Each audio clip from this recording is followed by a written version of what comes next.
Hi, my name's Seb Rose. I'm a software consultant and a BDD coach and a co-author of the BDD book series. Hello, my name is Gaspar, and I'm a BDD coach and trainer. So I mentioned the BDD book series. So far, we've published two, Discovery and Formulation, about the first two practices of BDD. Yeah, and right now we are working on our new book, which is about BDD Automation Patterns.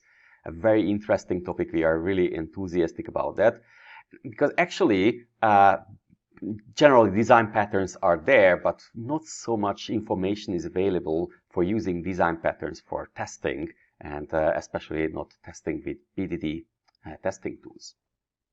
And there's some really specific problems that we think that we can help people overcome.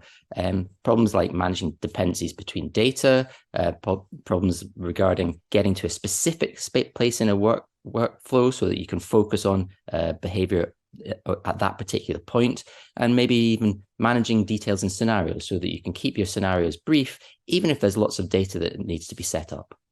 Yeah, and this is actually the topic that we are talking about, that we will work with you if you are joining our workshop on Automation Star in November. I really look forward to seeing you all there. Bye. Bye bye.